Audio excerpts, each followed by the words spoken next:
What's up, party people? Podcasting from the land of the rising sun. This is Dark Cloud Podcast, here to let you know that every dark cloud has a silver lining. And I'm your host, D.L. Hayes.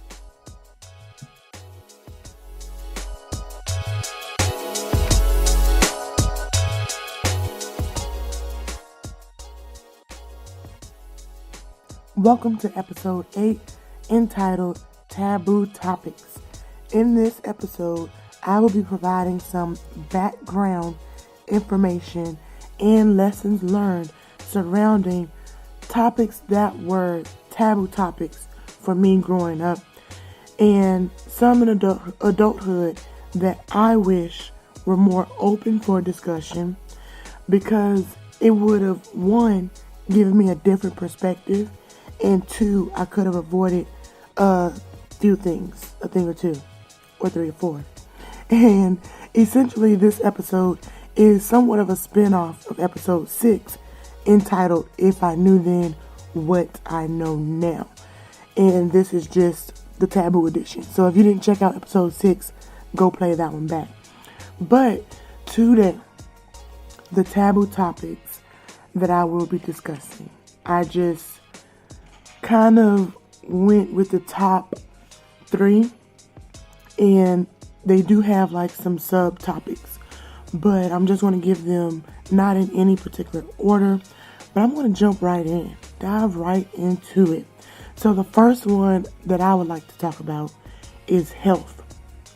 Now, for me growing up, health was a taboo topic, because if there was an open discussion surrounding things that were happening or going on around me, as well as family medical history.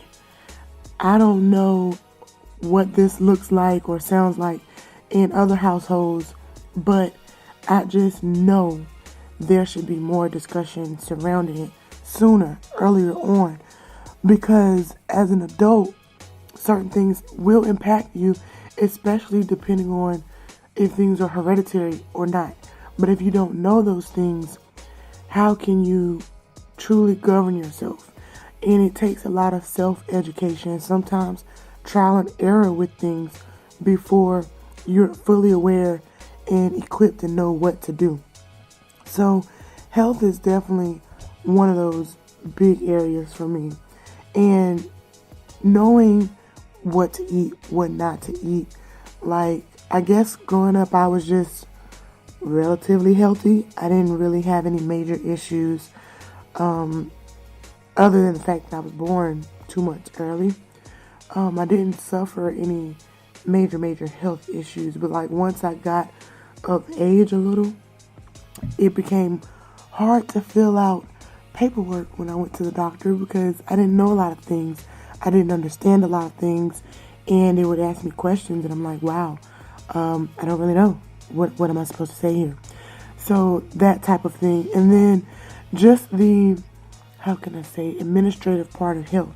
So having health insurance, thinking about the cost, what's good health insurance, what benefits do you need to have? I didn't really have those types of conversations growing up. I didn't have the conversations at all. It was not until I was having to purchase my own health insurance early on when I was in college to compete that all of these questions came about.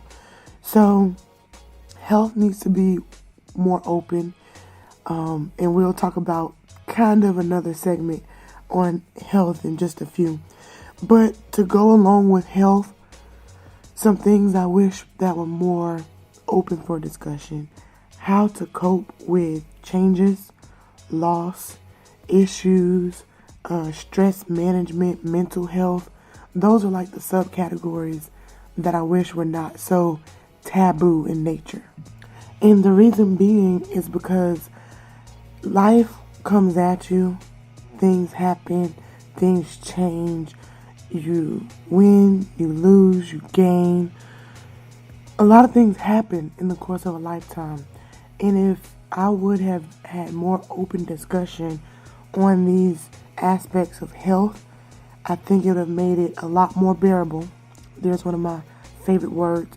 it just would have made life a lot more bearable, and I would not have suffered as much. Not that I wouldn't have suffered at all, but it's a different thing when you know things sooner, when you have information sooner, when you have different methods of coping sooner. And not having those things makes it hard, and you figure it out as you go along. Some people figure it out sooner than others, but it would have helped to have guidance on those things, to understand stress management. What is stress? What are stressors? How do you eliminate stress? How do you decrease stress? And a lot of it does come from knowing who you are and knowing how you learn what works best for you, things of that nature. But because this wasn't really necessarily open for discussion, and I didn't have these conversations, I did a lot of figuring things out on my own, which can be a good thing, and it can be a bad thing depending on how you're figuring these things out. A lot of people do trial by fire, trial and error, or they have a lot of negative influences around them, and so it doesn't really actually end up helping them. They end up making the situation worse than what they originally started off. That is one of the main reasons why it's important to learn how to cope with different issues and different losses and whatever you may experience, so that you in return don't end up making the situation worse or hurting yourself or someone else. And then mental health. Wow. A lot of these things come with, like mental health, come with a stigma. And I know for me, for example, there was a point in time when I was young. I was in elementary school. I was in like fourth. I was in third, fourth, or fifth grade. I just can't remember. But my mom wanted me to start going to the guidance counselor and talking to the guidance counselor about things that I was experiencing and going through. And I remember telling her, no, I don't need to talk to anyone. I'm okay.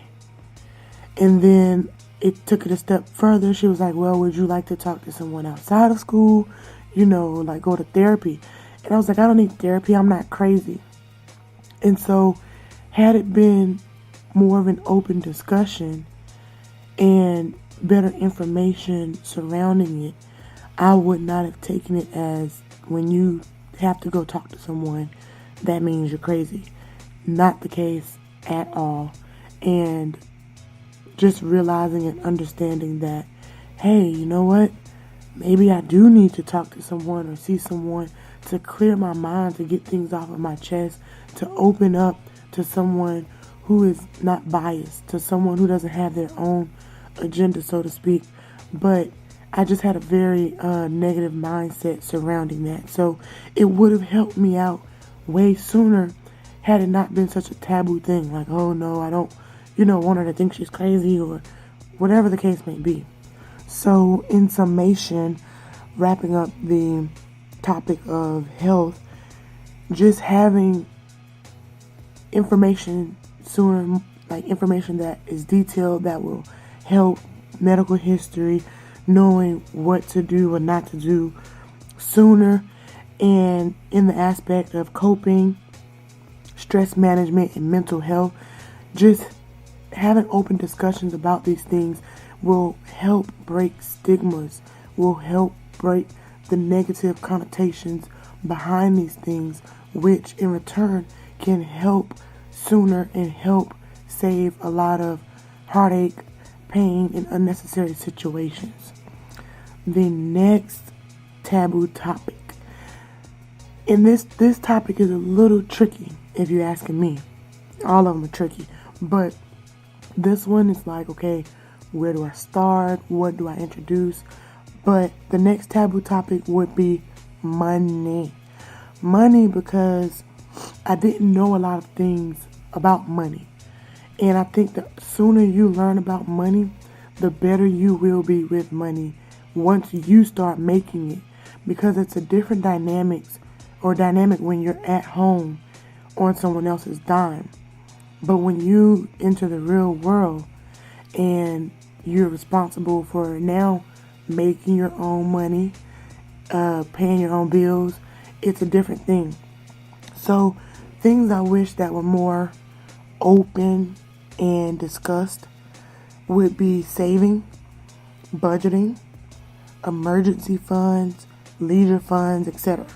I didn't really have a mindset about that until it was my turn to make my own money.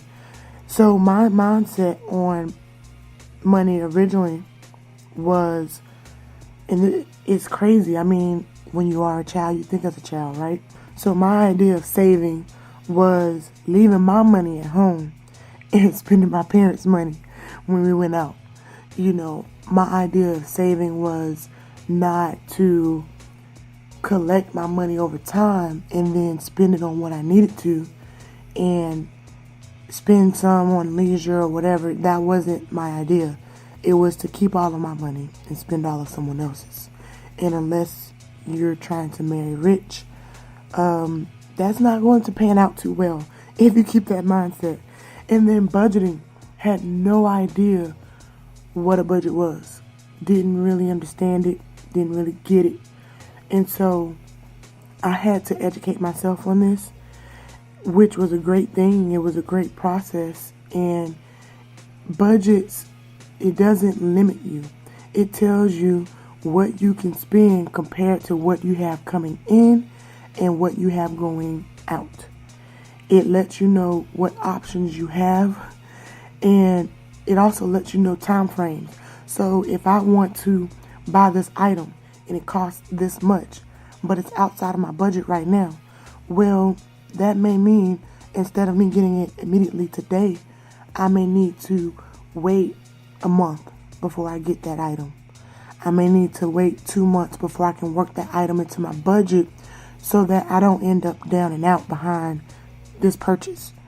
And learning those things on your own, it can be hard, especially depending on how well you're taking care of your finances or not.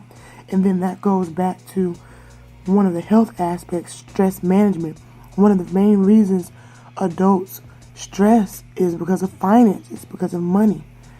And so learning these things earlier on, having open discussions about it, would eliminate a lot of stress. Not that it wouldn't be any stress at all, but it would eliminate a lot of it, and you would know how to manage and deal with it better. And so because I taught myself these things and I didn't want to repeat certain cycles, it helped me deal better.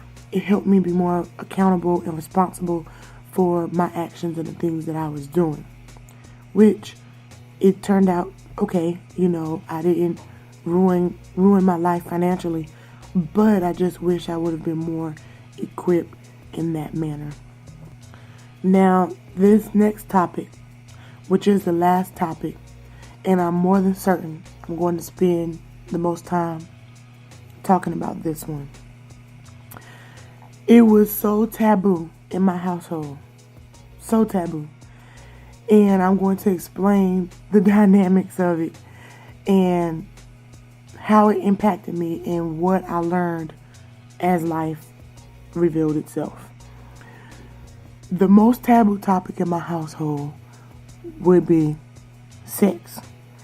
Sex was like, oh my goodness, I'm trying to think of where to start with this one.